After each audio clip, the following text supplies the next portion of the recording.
Fyodor Dostoïevski. Livre audio. Monsieur Prohartchin. Le plus sombre, le plus humble coin du logement d'Oustinia Fedorovna, Semyon Ivanovitch Prohartchin l'occupait. C'était un homme déjà mûr, très sage et qui ne buvait pas. Petit employé, il n'avait d'appointement que juste ce que comportaient ses capacités, et Oustinia Fedorovna estimait ne pouvoir décemment lui demander plus de 5 roubles par mois. D'aucuns ne voyaient dans cette longanimité qu'une conséquence de certains calculs tendancieux. En tout cas, était-ce pour faire quelque chose de mauvais au médisant? Elle en était venue à traiter M. Prohartchin comme un favori. Mais en tout bien, tout honneur. Notons qu'Oustinia Fedorovna, femme des plus respectables et de forte corpulence, et qui faisait preuve d'un penchant très vif pour les viandes et le café en même temps que d'un dégoût marqué par les jours maigres, avait encore d'autres locataires. Mais ceux-ci payaient 2 fois plus cher que Semyon Ivanovitch. Ces êtres turbulents, ces mauvais blagueurs, s'étaient ruinés dans l'esprit de la logeuse en se moquant d'elle et de sa situation de veuve sans défense. Sans leur ponctualité à payer leur loyer, elle n'eût jamais consenti, je ne dis pas à les héberger, mais seulement à les voir. Semyon Ivanovitch avait été promis favori d'Oustinia Fedorovna du jour qu'on avait conduit au cimetière de Volkovo certains cadavres qui, de son vivant, avaient trop aimé les liqueurs. Traité du service civil, pour ne pas dire chassé, ce personnage, en dépit de son œil crevé et de sa jambe manquante, perdu, à ce qu'il disait, dans un accident de bravoure. Ce personnage n'en avait pas moins su gagner toutes les faveurs dont Oustinia Fedorovna pouvait être la dispensatrice, et sans doute eût-il encore longtemps vécu en pique-assiette, s'il ne fût subitement mort en ivrogne fieffé à la suite de libations immodérées. Cela se passait à Pieski. Alors qu'Oustinia Fedorovna n'avait que 3 locataires, sur lesquels, après transfert et extension de l'établissement, il ne lui resta plus que le seul monsieur Prohartchin. Faut-il en incriminer les incontestables défauts de monsieur Prohartchin ou ceux de ses nouveaux commensaux? Mais dès le début, les relations ne semblaient pas des plus excellentes. Il faut qu'on sache que les nouveaux pensionnaires d'Oustinia Fyodorovna vivaient en vrais frères. Plusieurs étaient employés dans les mêmes bureaux. Ils perdaient tour à tour leur paie en jouant entre eux chaque premier du mois. Tout aimaient à jouir en compagnie des joies de l'existence. Ils se plaisaient aussi parfois à diviser de choses élevées, bien que tout ne se passât pas alors sans escarmouche. Mais l'accord se rétablissait bientôt, les préjugés étant bannis de cette république. Les plus remarquables de ces messieurs étaient Mark Ivanovitch, homme de sens et versé dans les lettres, Oplevaniev, locataire, et Prepolovieko, plein de bravoure et de simplicité. Il y avait aussi Zenobi Prokifitch, dont l'unique objectif était d'accéder au grand monde, et le greffier Okianov, qui avait failli un instant remporter la palme des faveurs d'Oustinia Fedorovna. Il y avait encore un autre greffier, Sudbin, et le bourgeois Kantaryov et d'autres.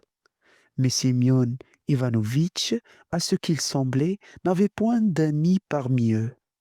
Personne, certes, ne lui voulait de mal, d'autant que, dès le premier jour, chacun lui avait rendu justice, l'estimant bon et doux, sans grande habitude du monde.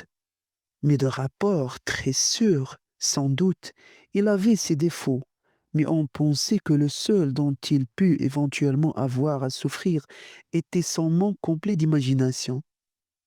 Outre ses défauts, M. Monsieur Prohartin n'avait pas un extérieur de nature à impressionner favorablement qui que ce fût, et c'est à l'apparence que s'attachent le plus volontiers les railleurs. Cependant, cet aspect mâle prévenant n'avait pas eu pour lui de fâcheuses conséquences. En effet, Mark Ivanovitch, en sa qualité d'homme de sens, avait nettement pris la défense de Semyon Ivanovitch et proclamé dans un style heureusement fleuri que Prohartin était un homme mûr et sérieux, pour qui était passé depuis beaux jours le temps des élégies. En sorte que, si Semyon Ivanovitch n'avait pas d'agréable rapport avec tout ce monde-là, c'était bien uniquement sa faute. L'attention s'était tout d'abord fixée sur son avarice sordide, que ces messieurs n'avaient pas été lents à découvrir et à mettre à son actif.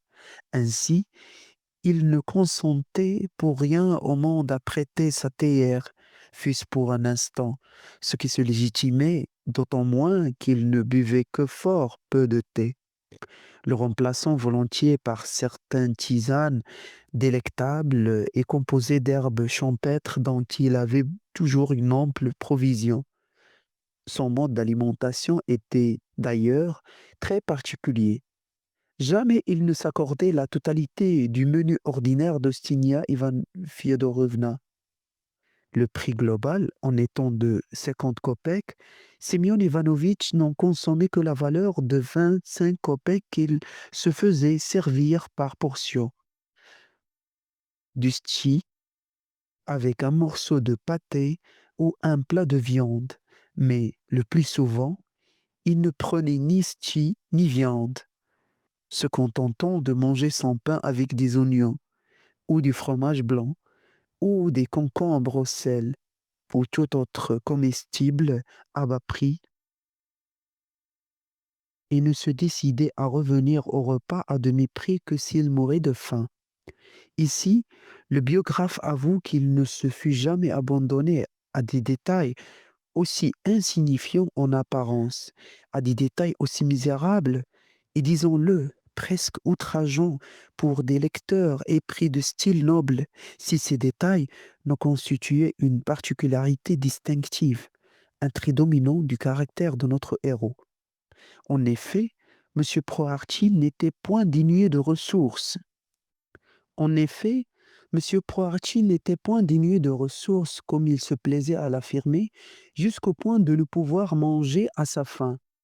S'il se privait sans la moindre vergogne et en tout mépris des médisants, c'était pour la satisfaction de sa folle avarice et aussi par un excès de prévoyance, ainsi qu'on le comprendra mieux ultérieurement.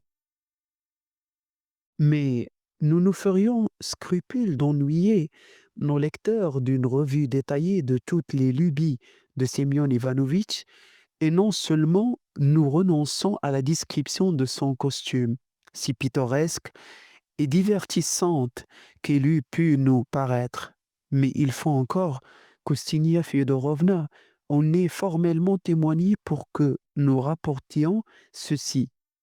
Jamais Semyon Ivanovitch n'aurait rien confié à la blanchisseuse, ou tout au moins il s'y serait résolu si rarement qu'on pouvait fort bien ignorer l'existence de la moindre pièce de linge en nombre de ses propriétés mobilières. La logeuse l'a dit, pendant 20 années consécutives, le très cher Semyon Ivanovitch s'était plu à accumuler la pourriture dans le coin à lui dévolu sans en sembler autrement honteux. Et outre que, durant toute sa vie terrestre, il n'avait point fait que des chaussettes, mouchoirs et autres vains ornements. Elle avait pu voir de ses propres yeux, par le trou d'un vieux paravent, qu'il lui arrivait de ne pouvoir couvrir la nudité de son corps.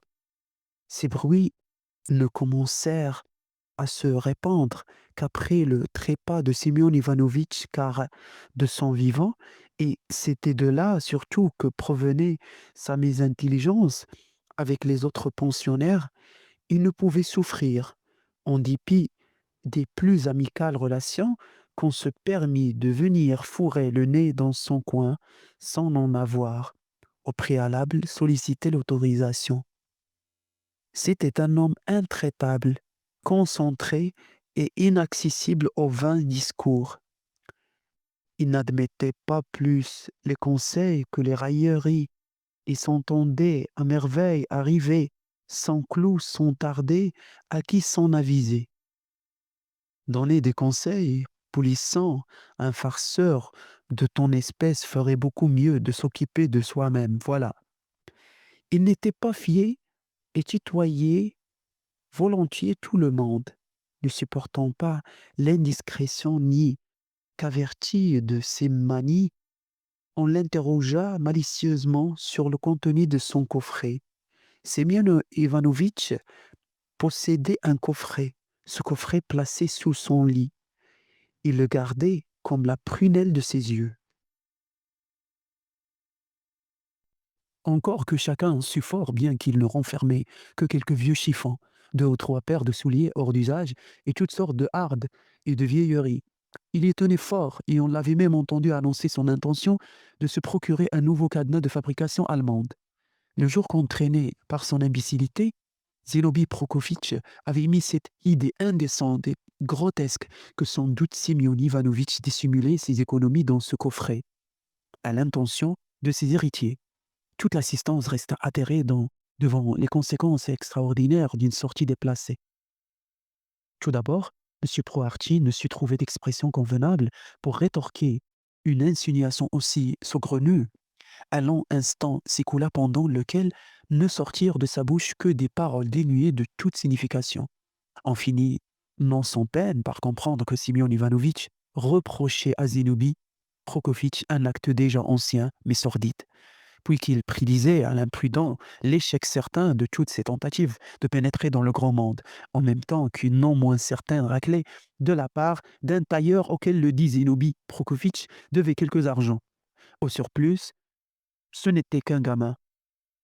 Tu prétends devenir enseigne de hussard, tu peux te fouiller. Tu ne le sauras jamais. Et par-dessus le marché, quand les chefs connaîtront toutes tes histoires, ils te colleront greffier. Voilà, entends-tu, polissant? Après quoi Simeon Ivanovitch parut se calmer et se consoler. Mais au bout de 5 heures de silence, il se reprit à sermonner Zénobie Prokofitch pour la plus grande stupéfaction de l'assemblée. Et ce n'était pas fini. Le soir, quand Mark Ivanovitch et le pensionnaire Prepolovienko organisèrent un thé et qu'ils eurent convié le greffier Prokianov, Semyon Ivanovitch quitta son lit et vint se rejoindre à eux en versant sa quote-part de 15 ou 5 ou 20 kopecks. Ce besoin de thé n'était évidemment aucun prétexte. Ce besoin de thé n'était évidemment aucun prétexte, car il se mit tout de go à développer copieusement ce thème qu'un homme pauvre, n'étant qu'un homme pauvre, ne saurait songer à faire des économies. Puis, l'occasion se montrant propice, M. Prohartchin en profita pour avouer sa propre pauvreté. L'avant-veille, il avait même pensé emprunter un rouble à certains insolents, mais maintenant, bien sûr, qu'il n'en ferait rien. Un pareil polisson n'aurait eu qu'à aller s'en vanter. Quant à lui, Semyon Ivanovitch, il envoyait chaque mois 5 roubles à sa belle-sœur, sans quoi la pauvre femme fut morte, et pourtant, si elle eût été morte, il eût pu, depuis longtemps, s'acheter un habit neuf. Et il parla ainsi fort longuement, fit si bien passer et repasser à travers ses propos et l'homme pauvre et la belle-sœur et les 5 roubles, qu'il finit par s'embrouiller et par se taire. Ce n'est que 3 jours plus tard, alors que personne ne pensait plus à le taquiner et qu'on avait complètement oublié cette affaire, qu'il y mit cette conclusion que Zénobie Prokofitch, cet homme insolent, à peine entré au hussard, perdrait sa jambe à la guerre, qu'il n'y aurait d'autre ressource que la substitution du jambe de bois à la jambe avarie, et que ce serait alors qu'on verrait Zénobie Prokofitch venir demander du pain à Simeon Ivanovitch, lequel, d'ailleurs, se ferait un véritable plaisir de repousser sans regard les supplications de ce gamin. Il va sans dire que tout cela fut jugé intéressant et curieux Au plus haut point. Sans plus de réflexion, l'Assemblée des pensionnaires résolut de livrer à Semyon Ivanovitch un assaut décisif. Or, depuis que M. Troartine s'était résolu de se mêler à la compagnie, il semblait tenir à rester au courant de tout et multiplier les questions dont on ne sait quel but mystérieux, de sorte que les conflits éclataient sans difficulté ni préliminaire. Pour entrer en matière, Semyon Ivanovitch s'était avisé d'un moyen extrêmement subtil et déjà connu de nos lecteurs. Vers l'heure du thé, il quittait son lit, s'approchait du groupe, comme peut le faire un homme modeste, intelligent, affable, et versait les 20 kopecks réglementaires en annonçant son intention de participer à cette petite fête. Toute cette belle jeunesse se concertait en de rapides clins d'œil et l'on entamait aussitôt une conversation d'abord décente et sérieuse. Mais quelques hardis gaillards se mettaient soudain à débiter un choix de nouvelles le plus souvent aussi apocryphes mmh, qu'invraisemblables. Par exemple, il avait entendu son Excellence confier à Demide Vassilievitch que les employés mariés valaient mieux que les célibataires et que l'avancement leur convenait de préférence, car les hommes vraiment calmes et sensés acquièrent dans la pratique de la vie matrimoniale de nombreuses capacités. En conséquence, l'orateur, désireux de se distinguer et de voir grossir ses appointements, se proposait de convoler en juste noces avec une certaine Fevronia Prokofievna. Ou bien, on avait souvent remarqué chez certains d'entre ses collègues une telle ignorance des usages mondains et de bonnes manières qu'il semblait impossible de les admettre dans la société des dames. Pour remédier à un aussi fâcheux état de choses, il avait été résolu en nos lieux qu'une retenue serait opérée sur les appointements en vue d'organiser une salle de danse où se puissent acquérir et la noblesse des attitudes, et la bonne tenue, et la politesse, et le respect des vieillards, et la fermeté du caractère, et la bonté du cœur, et le sentiment de la reconnaissance et autres agréables qualités. D'autres fois, on apprenait soudain que tous les employés, même les plus anciens, allaient devoir passer des examens pour qu'on puisse se rendre compte de leur degré d'instruction, d'où il résulterait que bien des voiles se déchireraient et que bien des gens se verraient contraints à jouer cartes sur table. En un mot, il se racontait là 1000 choses plus absurdes les unes que les autres. Tout feignait la crudité, et comme très intéressé, faisait quelques allusions aux effets qu'une telle mesure pourrait avoir pour certains membres de la compagnie, ou prenait un air triste, il hochait la tête, semblant implorer des conseils de tous côtés et qu'on leur enseigna la conduite à tenir en cas d'un pareil malheur. On le comprend, du reste, même un homme moins simple, moins timide que M. Prohartchin, en eût perdu la tête de tous ces racontards, et tous les signes les révélaient manifestement. Semyon Ivanovitch était d'esprit borné et mal préparé à toute idée pour lui nouvelle. De toute évidence, il dut tourner et retourner en sa tête chacune de ces nouvelles à sensation, en chercher le motif et finir par s'embrouiller dans ce dédale de pensées insolites avant que d'avoir pu les adapter à sa compréhension particulière. Et ce jeu avait fait découvrir chez Semyon Ivanovitch un certain nombre de facultés singulières et fort insoupçonnées. Des bruits circulaires à son sujet et suffisamment grossis parvinrent jusqu'à la chancellerie. L'effet en fut encore accentué par des changements apparus dans la physionomie de notre héros, une physionomie qui n'avait pas bougé pendant une succession d'années innombrables. Son visage s'était fait inquiet, son regard soupçonneux et craintif, il commença de tressaillir et, à chaque nouveau canard, de prêter une oreille attentive et fiévreuse. Pour comble de changement, est-ce qu'il ne devint pas un passionné chercheur de vérité? Cette manie prit de telles proportions qu'il osa enfin s'informer à 2 reprises de l'exactitude des fameuses nouvelles auprès de Demide Vassilievitch lui-même, et si nous passons sous silence les suites de ces démarches de Simeon Ivanovitch, c'est par pur respect pour sa mémoire. On en conclut d'abord que c'était une sorte de misanthrope, néglige des convenances mondaines. On le trouva fantastique et l'on ne se trompa pas, car il fut surpris maintes fois à s'oublier par moments, restant là, bouche bée, la plume en l'air, comme pétrifié, plus semblable à l'ombre d'un être intelligent qu'à cet individu lui-même. Et il advint plus d'une fois qu'à l'aspect inattendu de cet œil terne et hagard, tel collègue distrait se mit à trembler, au point de laisser choir un pâté sur son rapport ou d'y écrire quelques vocables déplacés. L'indécence d'une pareille conduite offusquait toute personne convenable, si bien qu'on finit par n'avoir plus de doute sur le désordre mental de Simeon Ivanovitch. Un jour même, le bruit se répandit par la chancellerie que M. Prorachkin avait fait peur à Dimit Vassilievitch lui-même, qui n'avait pu que reculer lorsque, dans un couloir, il s'était trouvé face à face avec ce personnage d'attitude inquiétante. Quand Semyon Ivanovitch sut cela, il se leva lentement, chercha avec précaution son chemin parmi les tables et les chaises, prit son pardessus et disparut pour un certain temps. Avait-il eu peur? Quelques autres raisons l'avaient-elles dirigé? Nous ne savons, mais le fait est qu'on put le trouver de quelque temps ni chez lui, ni à son bureau. Nous ne chercherons pas à expliquer les actions de Semyon Ivanovitch par le dérangement de son esprit. Nous ferons seulement remarquer que notre héros n'était point un homme du monde, que timide, il avait vécu jusque-là dans une solitude presque complète, se signalant par un caractère aussi mystérieux que taciturne. Ainsi, pendant tout son séjour à Pisk, il était resté étendu sur son lit, derrière le paravent, dans un silence absolu et sans l'ombre de relation. Mystérieux comme lui, ces deux colocataires d'alors menaient exactement la même vie et ce trio avait passé quelques 15 ans à gisir chacun derrière son paravent. Dans un silence auguste, les heures et les jours s'étaient écoulés heureux et torpides, et tout alors allait si bien que ni Semyon Ivanovitch, ni Oustinia Fyodorovna ne se rappelaient plus par quel hasard ils s'étaient rencontrés. Il y a peut-être 10 ans, peut-être 15, peut-être 25 ans qu'il vit chez moi, le cher homme, disait la femme à ses nouveaux colocataires.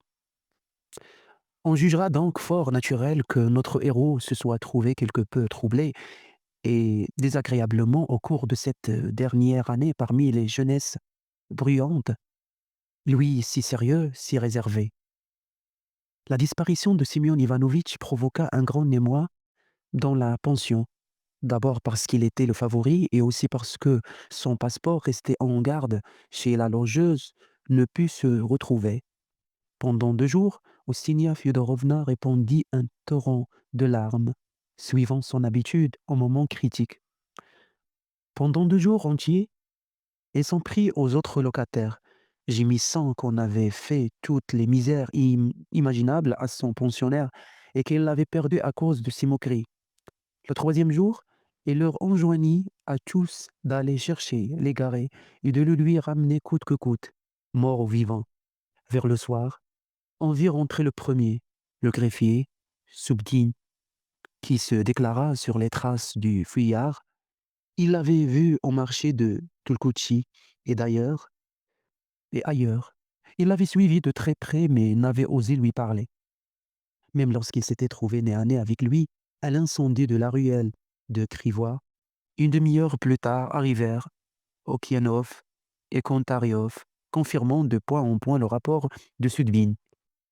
Il avait passé tout près du fugitif, à 10 pas peut-être, mais il n'avait pas osé lui parler non plus. Tous deux avaient remarqué que Semyon Ivanovitch était en compagnie d'une sorte de mendiant, tapeur et ivrogne. Arrivèrent enfin les 2 derniers locataires.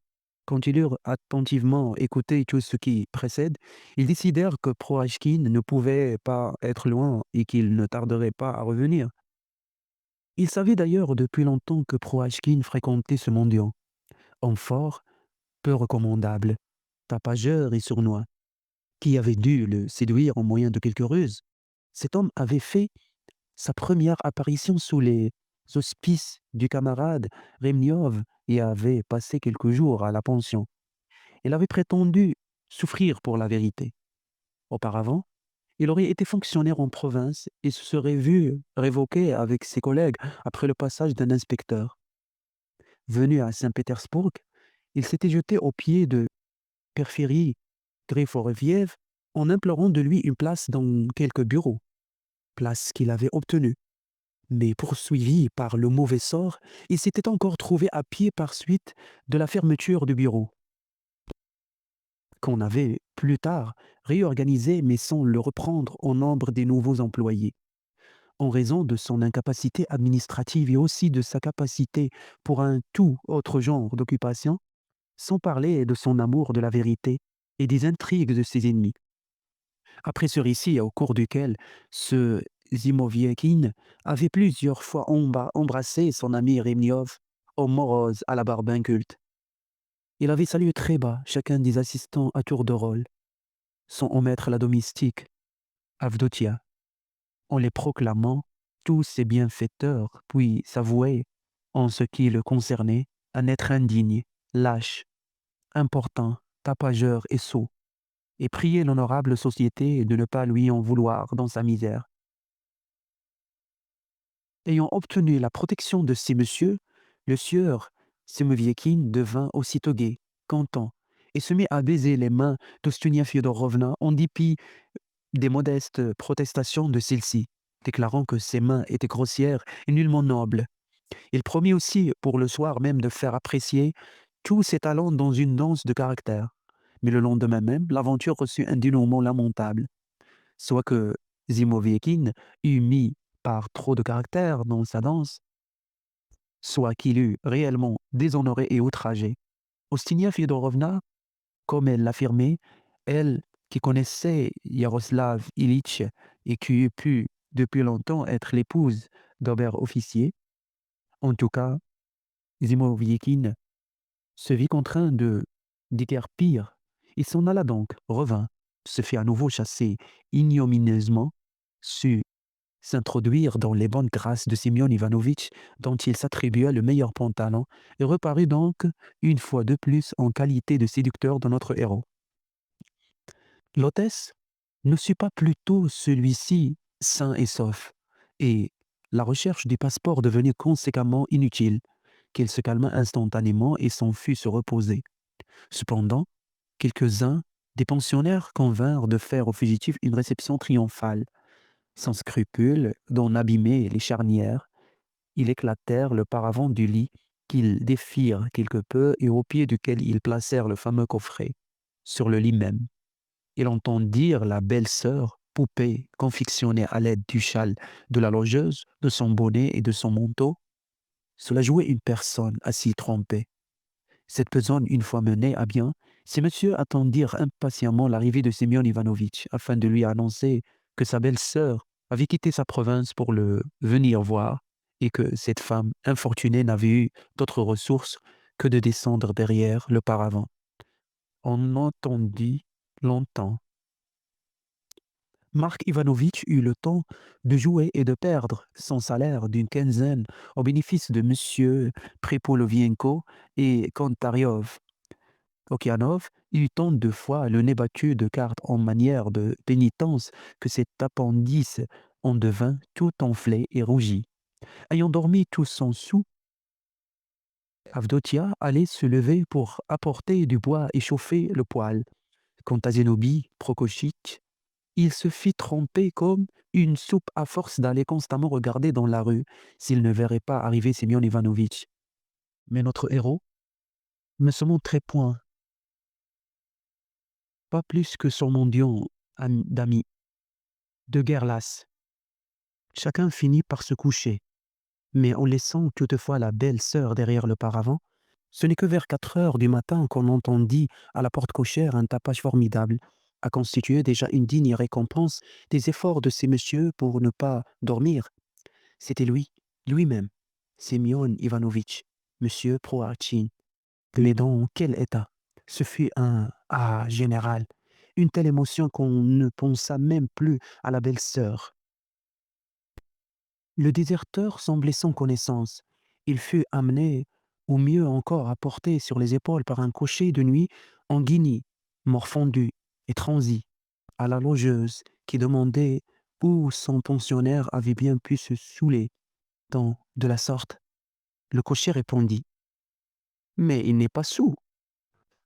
Je t'assure qu'il n'a pas bu une goutte de quoi que ce soit. Ça doit être une syncope ou un coup d'apoplexie.»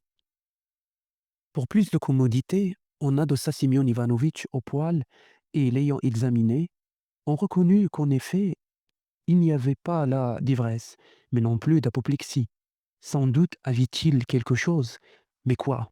car sans pouvoir remuer la langue, il était secoué de tressaillements et battait des paupières et fixait un regard étonné tantôt sur l'un, tantôt sur l'autre de ses assistants en toilette de nuit. On interrogea le cocher afin de savoir où il l'avait ramassé. Ce sont des messieurs joliment gais qui me l'ont remis tel quel. Ils revenaient de Colomna. Se sont-ils battus? A-t-il eu des convulsions? Qui sait? En tout cas, c'étaient des messieurs très bien et joliment gais. On souleva Simeon Ivanovitch et on le porta sur son lit. Quand on s'y étendant, il sentit la belle-sœur à ses côtés et le coffret sous ses pieds. Il poussa un cri terrible, se mit presque à quatre pattes et tout tremblant, s'efforça de couvrir de ses mains et de son corps la plus grande surface possible de sa couchette. Tout en se jetant sur les assistants des regards sauvages et effarés, comme s'il eût voulu dire qu'il préférait la mort à l'abandon, ne fût-ce que de la centième partie de son bien. Il resta ainsi couché 2 ou 3 jours derrière son paravent, à l'écart du monde et de tous ses vains tracas. Dès le lendemain, personne ne pensait plus à lui. Le temps cependant suivait son cours et les heures succédaient aux heures. Les jours aux jours, une sorte de torpeur délirante avait envahi la tête brûlante et lourde du malade. Mais il ne bougeait pas, ne gémissait pas, ne se plaignait pas. Au contraire, il gardait un silence farouche et s'écrasait contre son lit, tel un lièvre effaré qui se serre contre la terre à l'approche du chasseur. Par moments, un silence morne et désespérant pesait sur le logement, signe que tous les pensionnaires étaient partis chacun à ses préoccupations. Et Semyon Ivanovitch pouvait, tout à son aise, distraire sa tristesse en écoutant les bruits proches de la cuisine où l'hôtesse vaquait à ses occupations, où le frôlement courant dans toutes les chambres des chaussures éculées d'Avdotia qui nettoyait la maison. Des heures s'écoulaient ainsi, heures de paresse et de somnolence, heures monotones, telles les gouttes d'eau qu'on entendait tomber dans le baquet de la cuisine. Puis, un par un ou par groupe, les pensionnaires entraient et Simeon Ivanovitch pouvait les entendre se plaindre du temps, réclamer le repas, faire du tapage, fumer, se quereller, se réconcilier, jouer aux cartes et entrechoquer les tasses en préparant le thé. Machinalement, le malade faisait un mouvement pour se lever et se joindre à eux en acquittant le droit fixé, mais soudain, il retombait dans sa torpeur. Il rêvait alors que, depuis un moment, il était à table, prenant le thé et participant à la conversation. Prompt à saisir l'occasion, Zénobie Prokovitch glissait dans l'entretien quelques allusions concernant les belles-sœurs et leur rapport possible avec tel honnête gens. Ici, Simeon Ivanovitch s'efforçait de se disculper et de répondre, mais tombant à la fois de toutes les bouches la toute puissante phrase protocolaire. Nous avons maintes fois remarqué. Louis coupait né toutes ces répliques et il n'avait plus rien de mieux à faire que de rêver du premier jour du mois, jour béni où il touchait les roubles de l'administration. Dans l'escalier, il déployait les billets reçus et, jetant un regard furtif autour de lui, s'empressant de dissimuler la moitié d'un salaire bien gagné dans la tige d'une de ses bottes. Toujours dans l'escalier, et sans se rendre nullement compte que, endormi, toutes ces évolutions, il les accomplissait dans son lit. Il se promettait, une fois rentré chez lui, de payer sa pension à son hôtesse. Puis il achèterait quelques objets indispensables en faisant bien et dûment constater à qui de droit que des retenues avaient été opérées sur ses appointements, qu'il ne lui restait plus rien à envoyer à sa belle-sœur.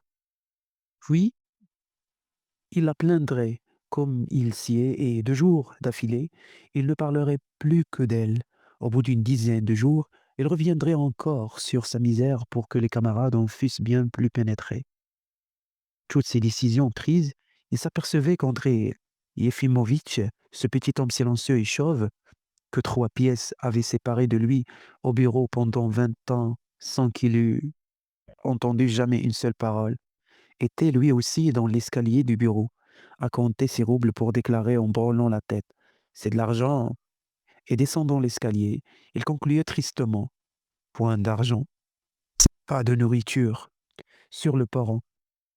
Il ajoutait: «J'ai 7 enfants, monsieur». Puis, sans scrupule de se conduire comme un fantôme et tout au rebours des lois de la vie réelle, le petit homme chauve s'élevait soudain à une archine et plus au-dessus du sol, sa main qui tremblait traçant en l'air une ligne oblique descendante. Il grommelait que l'aîné allait au lycée et fusillait M. Proachkin d'un regard indigné, comme s'il eût rendu responsable de l'existence de ses 7 enfants, enfonçait son chapeau jusqu'aux yeux, tournait à gauche et disparaissait. Semyon Ivanovitch en restait tout secoué et bien qu'absolument sûr de son innocence.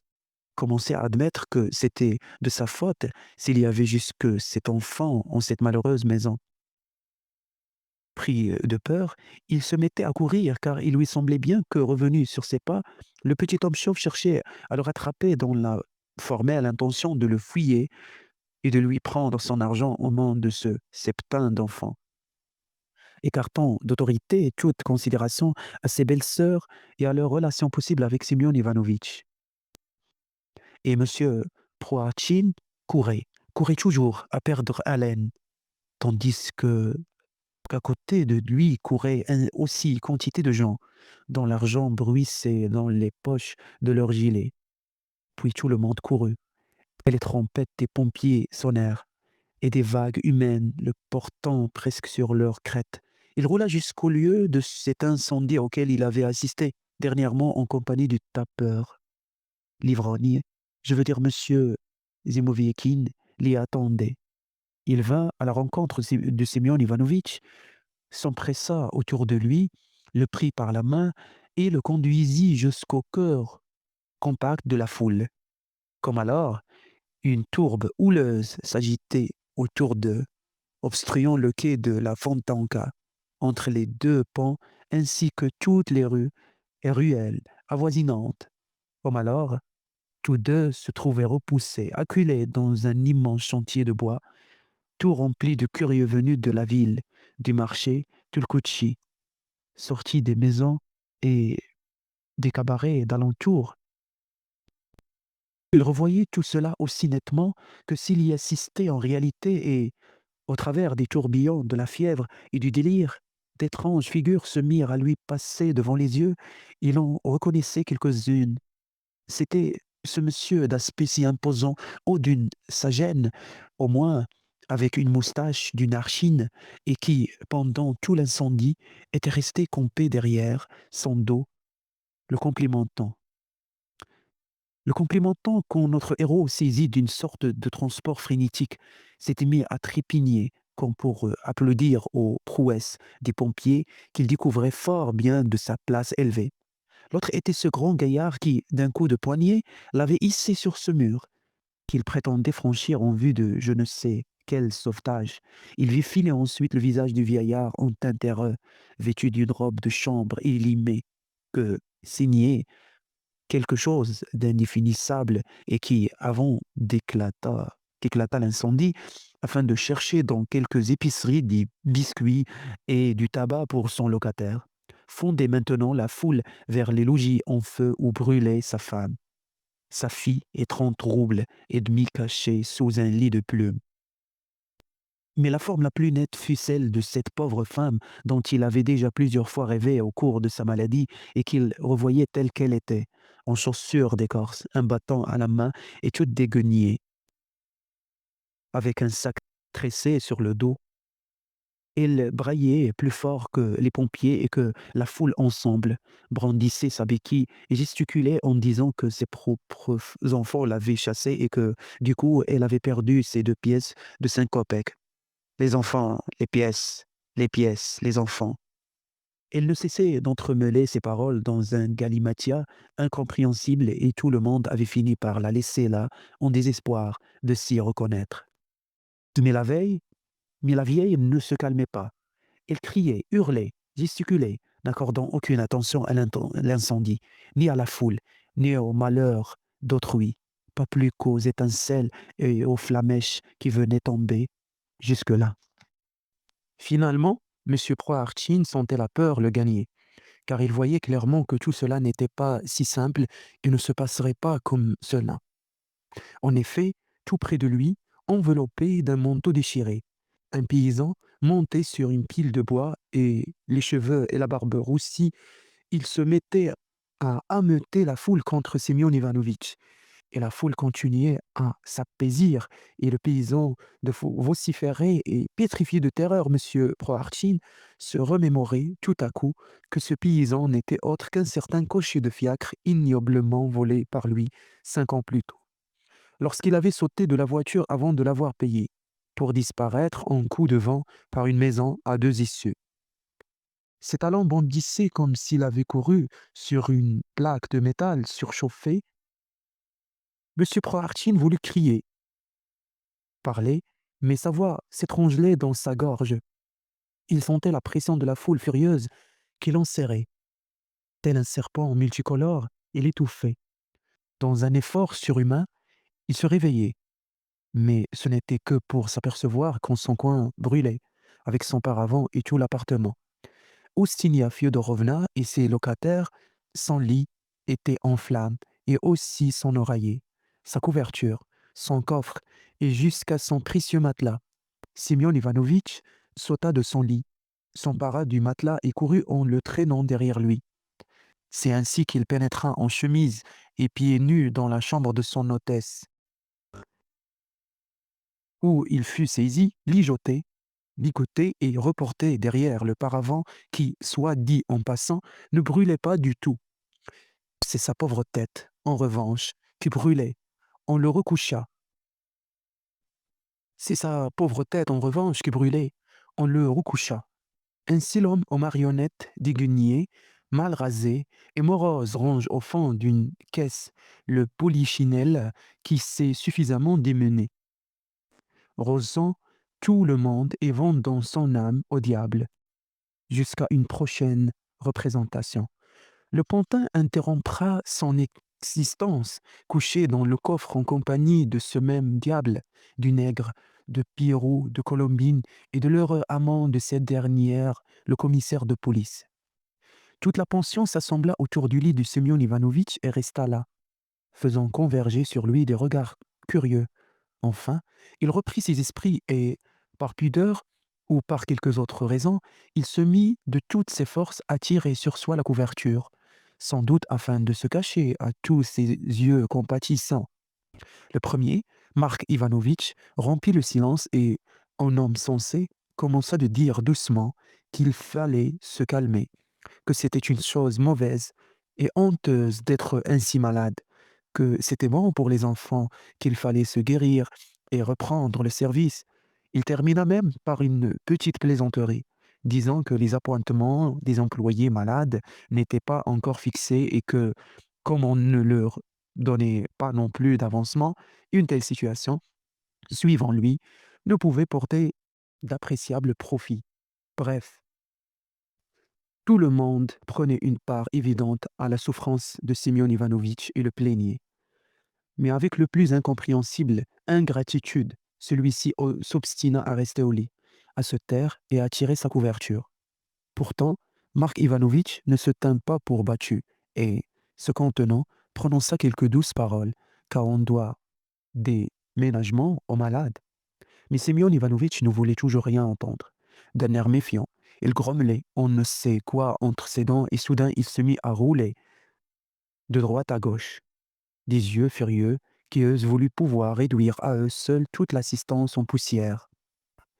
Une telle attitude rendait superflu tous les ménagements et, ne se contenant plus, voyant que cet homme s'était juré de s'entêter, très offensé, Mark Ivanovitch se mit en colère, déclara né et sans autre préambule qu'il était temps de se lever, que ça ne rimait à rien de rester ainsi couché sur les deux oreilles, qu'il était sot, indécent et mal élevé de crier nuit et jour des histoires d'incendie, de belles-sœurs, d'ivrognes, de coffres et le diable sait quoi encore, que si Semyon Ivanovitch n'avait pas envie de dormir, il n'avait pas le droit d'en empêcher les autres et qu'il voulut bien se le tenir pour dit. Ce discours produisit son effet.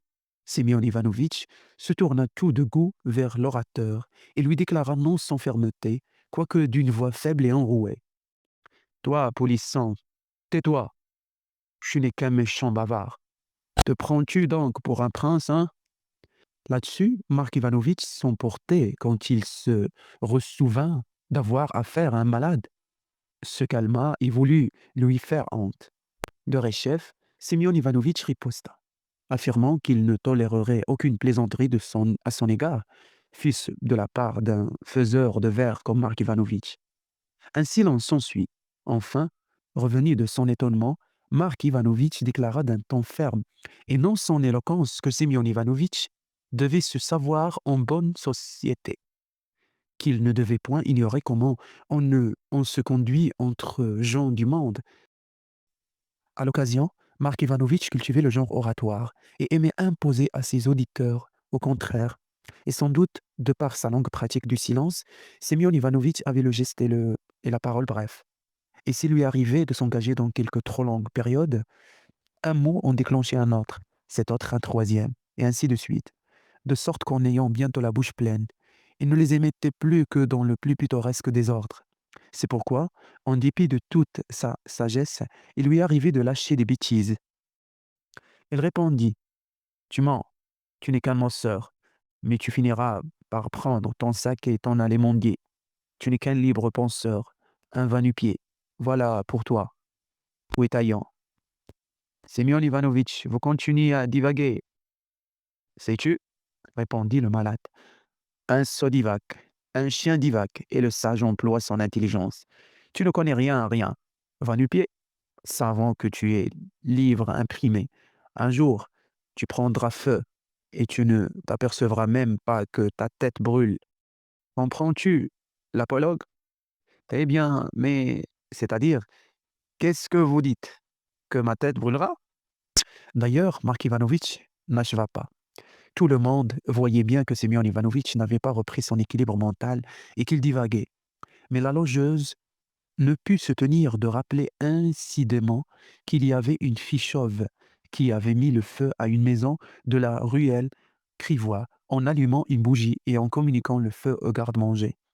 Mais un pareil accident n'arriverait certainement pas ici et tout le monde pouvait se considérer en sûreté dans son coin.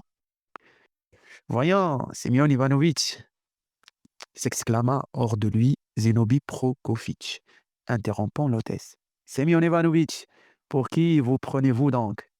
Nous ne sommes pas à vous raconter des histoires de belles-sœurs, ou d'examen, ou de danse. C'est ça que vous vous figurez, n'est-ce pas? Eh bien, toi, reprit notre héros qui ramassa ses dernières forces pour se soulever sur son lit, furieux de ces marques d'intérêt. Eh bien, toi, écoute-moi ça. Qu'est-ce qu'un bouffon? C'est toi ou un chien.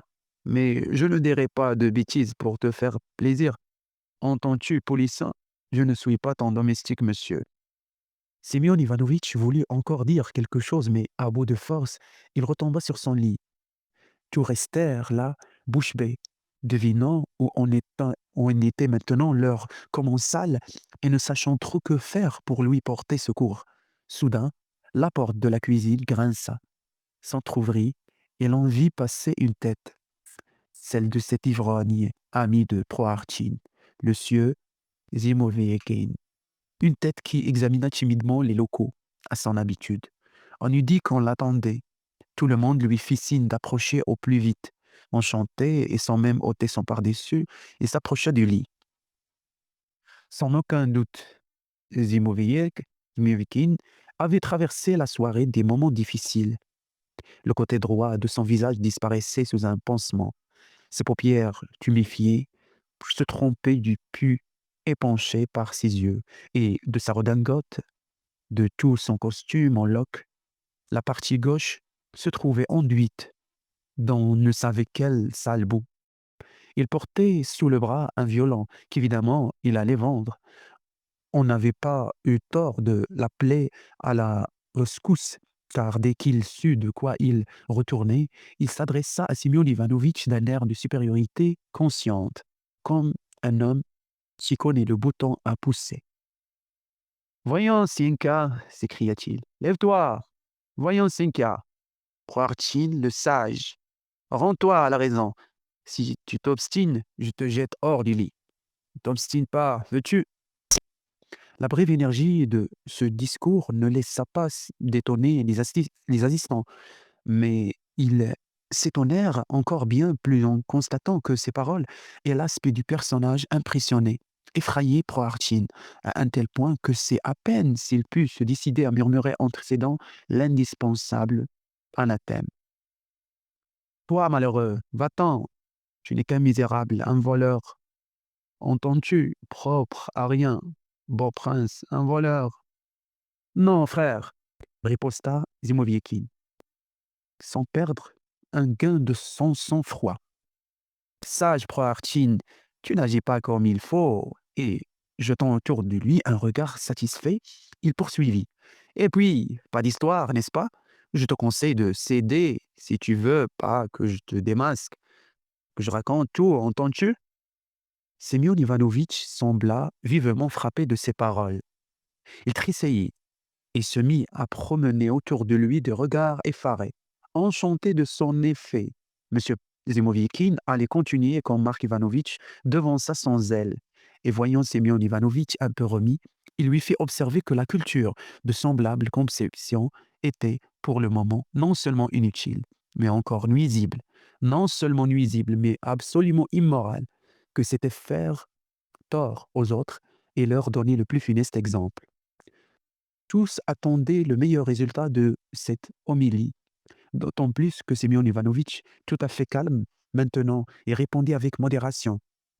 Une courtoise discussion s'engagea.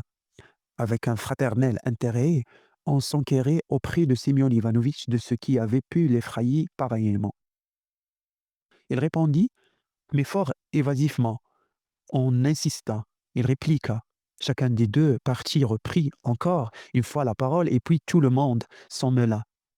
Et la conversation prit un tour tellement étrange et surprenant que positivement, c'est à ne pas savoir comment la rapporter. La modération se mua en impatience, l'impatience en cris, les cris en larmes, et furieux, Mark Ivanovitch finit par s'en aller, l'écume aux lèvres, en déclarant que jusqu'alors, il n'avait point rencontré d'homme aussi contrariant. Oplevaniev cracha de mépris.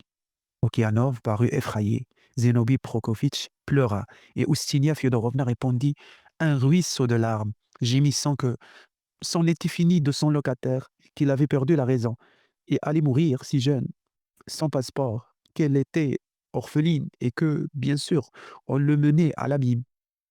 En un mot, tout le monde put se convaincre que la sémence avait bien pris, que tout avait germé à souhait, que le sol avait été béni et que monsieur Semyon Ivanovitch s'était merveilleusement bien et irrémédiablement dérangé la tête en leur compagnie. Tous se turent, car s'ils avaient su terrifier Semyon Ivanovitch, eux-mêmes avaient peur maintenant et se sentaient pleins de compassion.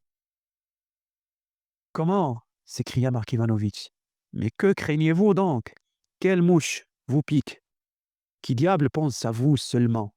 De quel droit tremblez-vous ainsi? Qu'est-ce que vous êtes donc? Un simple zéro.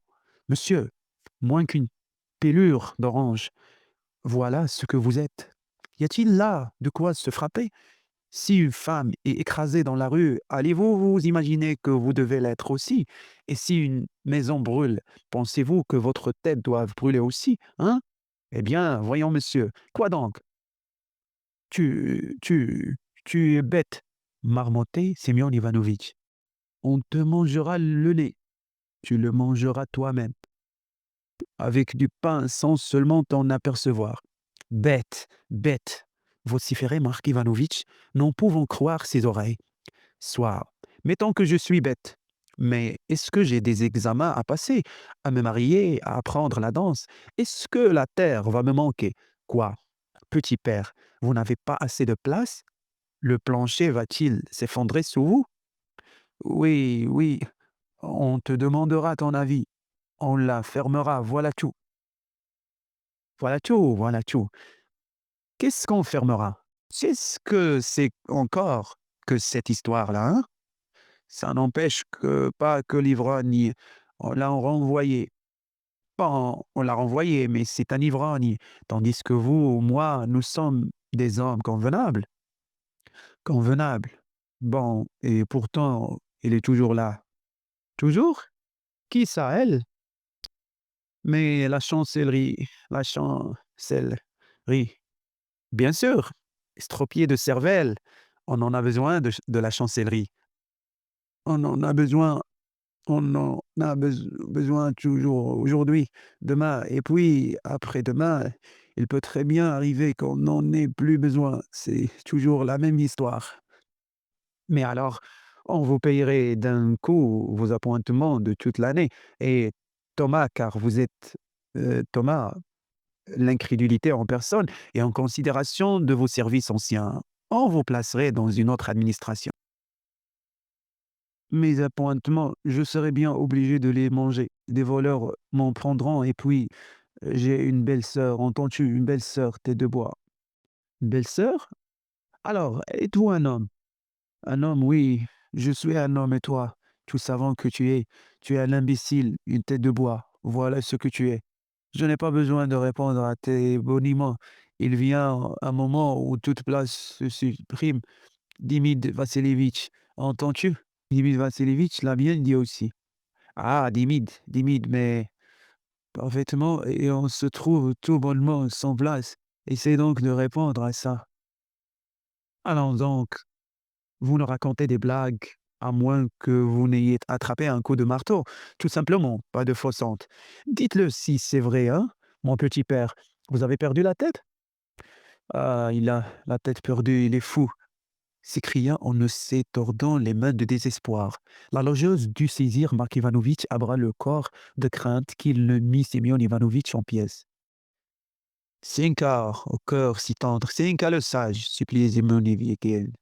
As-tu donc une âme de païen? Toi, si simple, si gentil et si vertueux, ne m'entends-tu pas? Hélas, tout cela ne vient que de ton excès de vertu. Moi, je ne suis qu'un stupide faiseur de tapage, un sale mendiant, et pourtant, cet excellent homme ne m'a pas repoussé et il me traite avec considération. Je le remercie. Ainsi que la patronne, je les salue jusqu'à terre, et ce faisant, je ne fais que mon devoir, petite patronne. Ici, Zimoviekic salua en effet jusqu'à terre d'un geste qui n'était pas dépourvu de noblesse. Semyon Ivanovitch voulut poursuivre son discours. Mais cette fois, on ne lui en laissa pas le loisir. Ce fut un tollé général de supplications, d'arguments persuasifs, de consolations, tellement qu'il finit par avoir honte et, d'une voix faible, demanda à s'expliquer. Très bien, dit-il, c'est entendu. Je suis gentil et doux et vertueux et fidèle et dévoué. Je donnerai jusqu'à la dernière goutte de mon sang, entends-tu, gamin, pour garder ma place. Mais je suis pauvre, si oh là, ah, silence, toi. Il existe maintenant, et puis tout d'un coup, il n'y en aura plus. Comprends-tu? Alors moi, je m'en irai par les chemins, mon sac sur le dos, entends-tu? Senka, hurla Simiovikin d'une voix plus forte que le tumulte. Tu n'es qu'un libre penseur, et je vais tout raconter. Qu'en-tu donc? Un gueulard, tête de bélier, un imbécile, un faiseur de cahuts, qui se fera balayer de sa place sans cérémonie. Qui tu donc? C'est cela même, fit Semyon Ivanovitch. Comment cela même? Allez donc causer avec lui. Oui, comment parler avec lui? Bien sûr, quand on est libre, mais quand on reste au lit, comme un libre penseur, comme un voltairien, Sienka, tu n'es qu'un libre penseur, un libre penseur. Assez, cria monsieur Prohartchin en agitant la main pour demander du silence. Mais comprends donc, idiot, je suis timide, timide aujourd'hui, timide demain, et puis un beau jour, je perds ma timidité. Je lâche, une insolente, et va te faire fiche. Je deviens libre penseur. Mais qu'est-ce qu'il a? Tonna de nouveau Mark Ivanovitch, en bondissant de la chaise où il s'était assis pour se reposer et se précipitant vers le lit, tout bouleversé et tremblant de rage. Mais qu'est-ce qu'il a? Espèce d'idiot que vous êtes, et quand vous n'auriez ni feu ni lieu, est-ce que le monde n'est fait que pour vous? Seriez-vous un Napoléon, quoi? Qu'est-ce que vous êtes? Êtes-vous Napoléon? Êtes-vous Napoléon? Oui ou non? Répondez donc un peu, monsieur, si vous êtes Napoléon. Mais monsieur Proarchi ne répondit pas. Non que cette idée d'être un Napoléon l'emplit de confusion, ni qu'il redoutât d'assumer une pareille responsabilité, mais il se trouvait hors d'état de discuter, de dire quoi que ce fût de raisonnable. Une crise s'ensuivit. Un flot de larmes jaillit de ses pauvres yeux gris brûlés par la fièvre. Il se cacha le visage de ses mains amaigries et osseuses et se mit à parler à travers ses sanglots, gémissant qu'il était si pauvre, si malheureux, si simple, si sot, si ignorant qu'on devait avoir la bonté de lui pardonner, de le soigner, de le défendre, de lui donner à manger et à boire, de ne pas l'abandonner. Dieu sait ce qu'il ne dit pas. Tout en se lamentant, il jetait autour de lui des regards terrifiés comme s'il se fût attendu à ce que le plafond s'effondrât, à ce que le plancher s'enfonça. Chacun le plaignait. Les cœurs s'amollissaient de plus en plus. Toute sanglotante, la logeuse recoucha elle-même le malade. Enfin, pénétré de l'inutilité de ses attaques contre la mémoire de Napoléon, Mark Ivanovitch reprit ses bonnes dispositions et accorda son assistance pour cette besogne. Jaloux de se rendre utile de leur côté, les autres proposèrent de préparer de la tisane de framboise d'un effet immédiat et souverain dans toutes les maladies. Mais Zimoviekin s'éleva contre cette prétention. D'après lui, rien ne valait une bonne tasse de camomille. Quant à Zinobi Prokovitch, avec son cœur excellent, il sanglotait, émettait des torrents de larmes et criait de son repentir d'avoir épouvanté Semyon Ivanovitch en lui racontant toutes ces stupides histoires. Puis considérant que le malade s'était plaint de sa pauvreté et avait imploré l'aumône, il ouvrit une souscription, pour le moment borné au petit cercle des pensionnaires. Chacun soupirait et se lamentait et plaignait le sort misérable de Semyon Ivanovitch, sans pourtant parvenir à comprendre une pareille et aussi subite erreur. Mais à quel propos? Encore, s'il eût occupé quelques importantes situations et qu'il eût femme et enfants, s'il se fût vu traîner devant un tribunal, mais il ne valait pas tripette, n'ayant pour tout bien qu'un vieux coffre avec un cadenas allemand. Il était resté pendant 20 ans couché derrière un paravent, ignorant tout du monde, de la vie et de ses peines. Et voilà tout à coup, pour une vaine et sotte plaisanterie, qu'il se mettait la tête à l'envers et s'épouvantait à ces découvertes que la vie est dure. Mais ne l'est-elle pas pour tout le monde? S'il eût seulement pris la peine, comme le dit plus tard Okianov, de penser que la vie est également dure pour tout le monde, il eût gardé sa raison et eût continué à vivre comme nous tous. De toute la journée, il ne fut question que de Simeon Ivanovitch. On revenait constamment près de lui. On lui demandait comment il allait. On lui prodiguait les consolations. Mais vers le soir, il n'avait plus besoin de consolation. En proie à la fièvre, au délire, on fut sur le point d'aller chercher un médecin et tous les pensionnaires s'engagèrent à le soigner et à le veiller toute la nuit, à tour de rôle, afin qu'on fût prévenu en cas d'alerte. C'est pourquoi, ayant installé au chevet de Semyon Ivanovitch son camarade, l'ivrogne, ces messieurs organisèrent une partie de cartes destinée à les tenir éveillés. Mais comme on jouait à la craie, cela ne présentait aucun intérêt et on s'ennuya bientôt. Alors on laissa le jeu et l'on se mit à discuter jusqu'à brailler et à taper sur la table, si bien que chacun finit par réintégrer son coin en vociférant des paroles violentes. Comme ils étaient tous furieux, personne ne voulut plus monter la garde. Tout le monde finit par s'endormir et bientôt régna sur l'appartement un silence d'oubliette. De plus, le froid était intense. Okianov s'endormit l'un derrière. Et voici ce qu'il raconta plus tard. Songe aux réalités. J'ai eu l'impression que, tout près de moi, deux hommes causaient vers 2 heures du matin. Il avait reconnu Zimoviekin en train de réveiller son ami Romniov, et le couple s'était entretenu pendant un temps fort long, puis le dernier s'était éloigné, et il l'avait entendu essayer d'ouvrir la porte de la cuisine avec une clé. La patronne certifia par la suite que cette clé se trouvait sous son oreiller et qu'elle avait disparu cette nuit-là. Puis, Okianov avait cru entendre les deux hommes s'en aller derrière le paravent du malade et y allumer une bougie. Au surplus, il n'en savait pas davantage, car il s'était endormi pour ne se réveiller qu'avec les autres, au moment où tous s'étaient précipités à bas du lit sur un cri à réveiller un mort. Il leur avait semblé à tous voir disparaître la lueur d'une bougie. Pendant cette alerte, le bruit confus d'une lutte retentissait derrière le paravent. Lorsqu'il y eut de la lumière, on put constater que c'était Romniov et Zimoviekin qui se battaient, s'accablaient de reproches et s'agonisaient d'injures. Romniov cria même: «Ce n'est pas moi, c'est cet assassin. Lâche-moi!» vociférait monsieur Zimoviekin. «Je suis innocent et prêt à en prêter serment.» Il n'avait plus figure humaine, mais tout d'abord, on y fit guère attention, car le malade avait quitté son lit. Quelquefois, les belligérants séparés quand on retrouva M. Prohartine étendu sous sa couche et probablement sans connaissance. Il avait attiré sur lui sa couverture et son oreiller, de sorte qu'on ne voyait plus sur le lit qu'un matelas vétuste et crasseux sans l'ombre de drap. Il n'y en avait d'ailleurs jamais eu.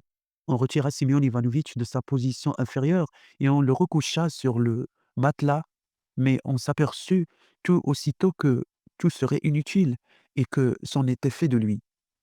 Ses membres se raidissaient et il soufflait à peine. On l'entoura. Il tremblait de tout son corps. On le voyait bien s'efforcer de gesticuler et de parler, mais il ne pouvait pas plus bouger les mains que la langue. Pourtant, il battait des paupières, un peu comme, dit-on, battent celles des têtes qui viennent de trancher le bourreau, encore chaudes et saignantes. Enfin, tressaillements et convulsions s'arrêtèrent. Monsieur Prohartine allongea les jambes et s'en fut rendre compte de ses bonnes et de ses mauvaises actions. Que lui était-il arrivé? Avait-il eu peur? Avait-il eu un cauchemar, comme l'affirma plus tard Romaniev? Y avait-il eu autre chose? On n'en savait rien. Le fait est que, quand même, le commissaire en personne se fait présenter dans l'appartement pour en chasser Semyon Ivanovitch en raison de ses opinions voltairiennes et de son ivrognerie, ou qu'une mendiante fut entrée en se disant la belle-sœur. Quand même, on fut venu lui dire qu'il avait droit à 200 roubles de gratification. Quand même, son nid eût pris feu et que sa tête eût brûlé.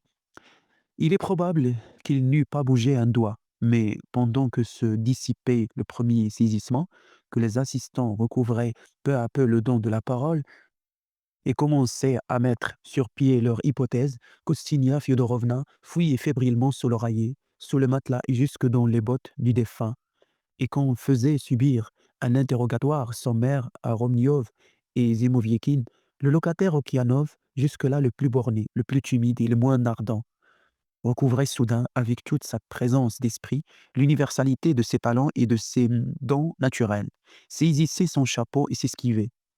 Oh, et au moment où les horreurs de l'anarchie atteignaient leur comble dans cet appartement jusqu'alors si paisible, la porte s'ouvrit et, plus impressionnant que la foudre, on vit apparaître un monsieur de noble allure, au visage sévère et mécontent, suivi de Yaroslav Ilitch et de son chapitre derrière lesquels se tenait confus monsieur Okianov lui-même.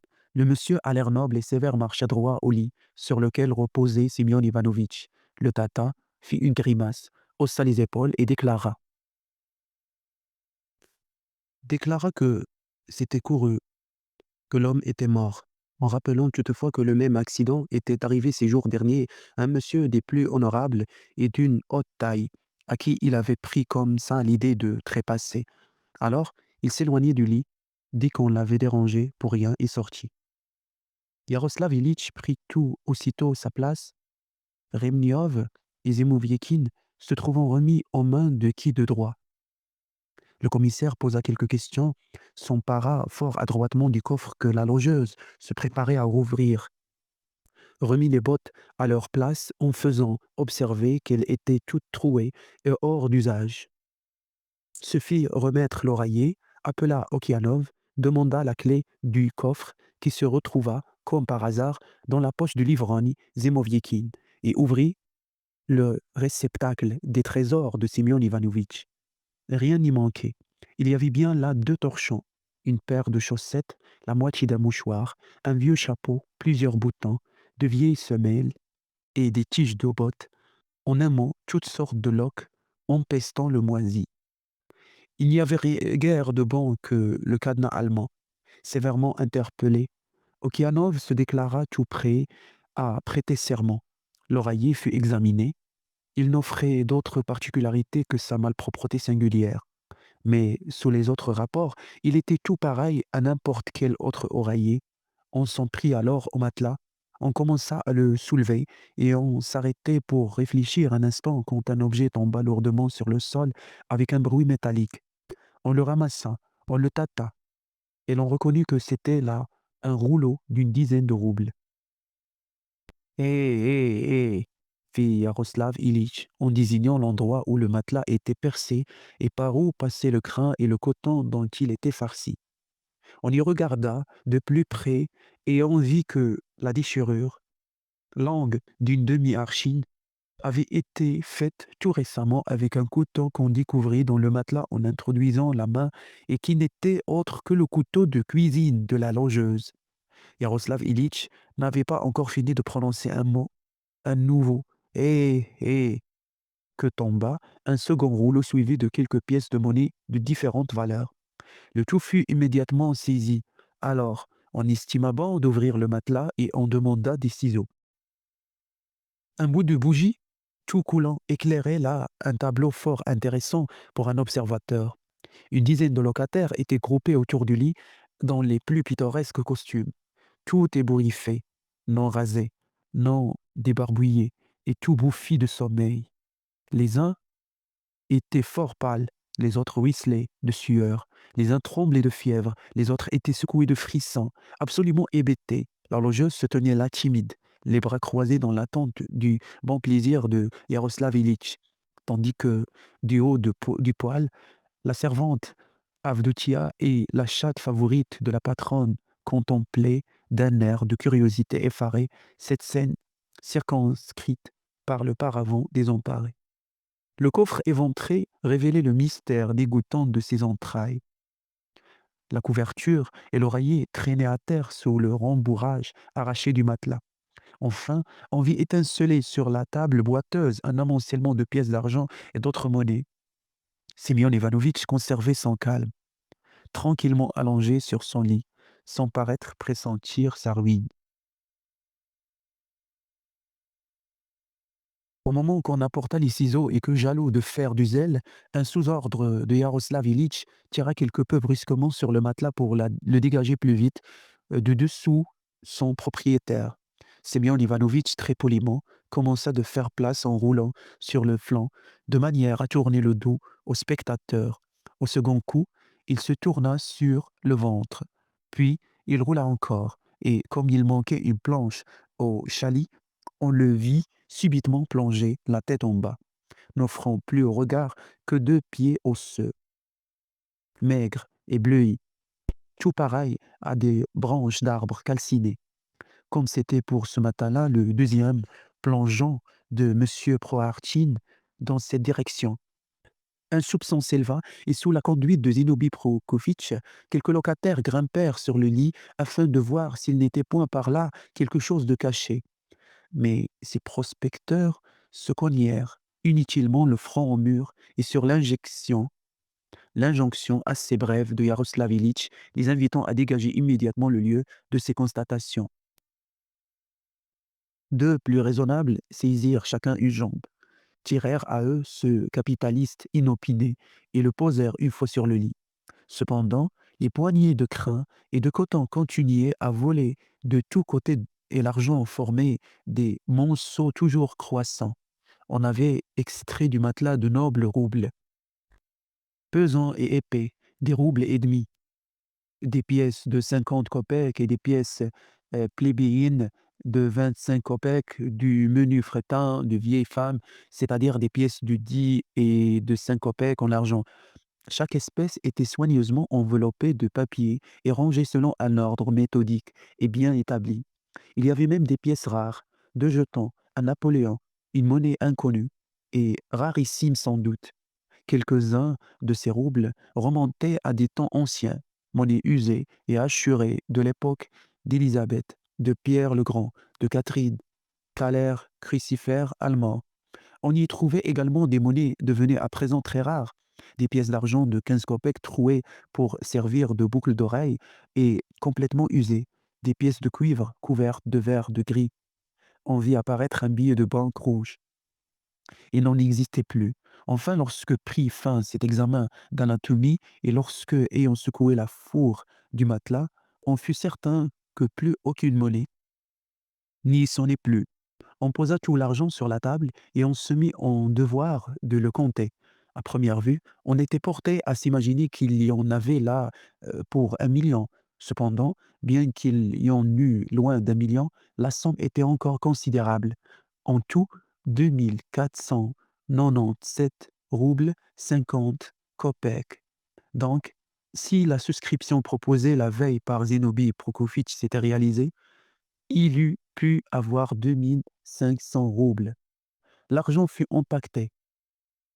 On apposa les scellés au coffre du mort et sur l'audition des doléances de la logeuse, on lui expliqua où et quand elle devrait présenter le certificat établissant la dette de son défunt locataire vis-à-vis d'elle. La signature de ceux qui la devaient fut exigée et 2 mots furent touchés relativement à la fameuse belle-sœur.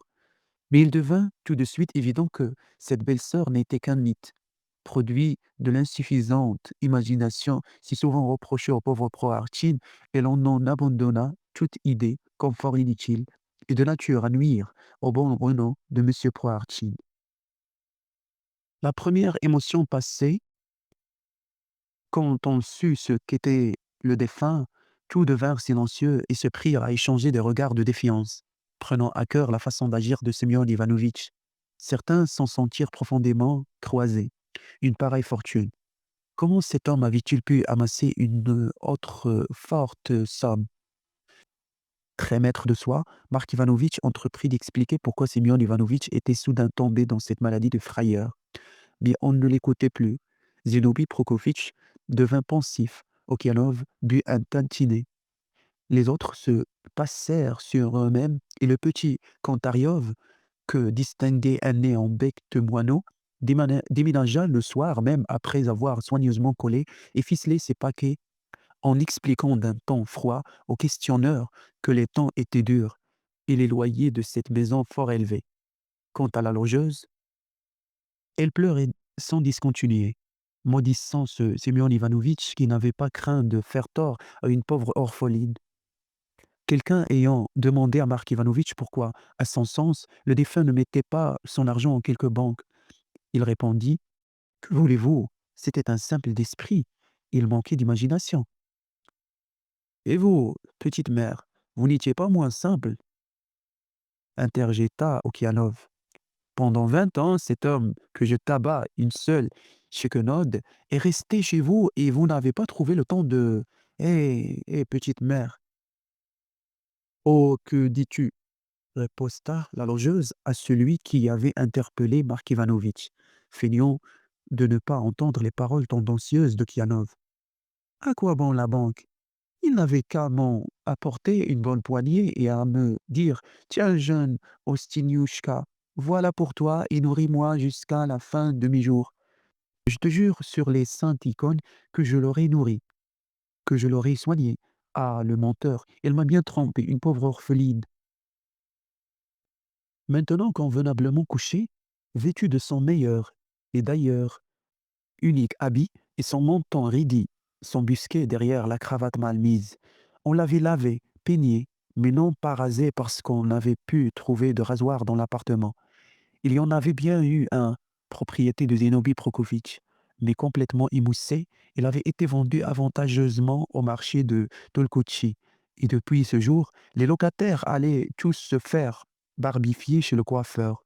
On n'avait pas trouvé le temps de réparer le désordre du coin de Semyon Ivanovitch. Le paravent brisé gisait à terre dévoilant la solitude de celui qui l'avait recélé si longtemps et symbolisant cette vérité que la mort arrache tous les voiles, démasque tous les secrets, découvre toutes les intrigues. Le capitonnage du matelas jonchait tout le plancher et un poète n'eût pas manqué de comparer ce coin maintenant refroidi et dévasté au nid brisé d'une hirondelle ménagère. Tout est démoli par la tempête. La mère et le petit sont morts, et le petit lit chaud. si amoureusement fait de plumes et de duvet, et maintenant dispersé. D'ailleurs, Semyon Ivanovitch avait plutôt l'air d'un vieil égoïste ou de quelques moines voleurs. Il était là, bien tranquille, comme un qui a la conscience en paix, comme s'il n'avait pas été l'artisan de ces tours à tromper les braves gens de la plus ignoble façon. Il n'entendait plus les pleurs de sa logeuse abandonnée. Tout au contraire, tel un malin capitaliste déterminé jusqu'à la tombe à ne pas perdre son temps dans l'inactivité. On lui dit entièrement absorbé par des calculs de spéculation. Son visage exprimait une méditation profonde et ses lèvres se serraient dans un air de gravité dont on ne l'eût jamais cru capable de son vivant. Il paraissait avoir beaucoup gagné en intelligence et tenait l'œil droit à demi fermé, comme s'il eût voulu faire saisir à la hâte quelque chose de fort important et qu'il n'avait pas le temps de développer. Il semblait dire: eh bien, as-tu bientôt fini de pleurer, espèce de sotte? Va donc dormir, entends-tu? Je suis mort, et je n'ai plus besoin de quoi que ce soit. Ah, qu'il fait bon à être ainsi couché. Puisque je te dis que je suis mort, c'est bien impossible, mais tout de même, si je n'étais pas mort et que je me levasse tout d'un coup, que crois-tu que ça ferait, hein? Fin du livre.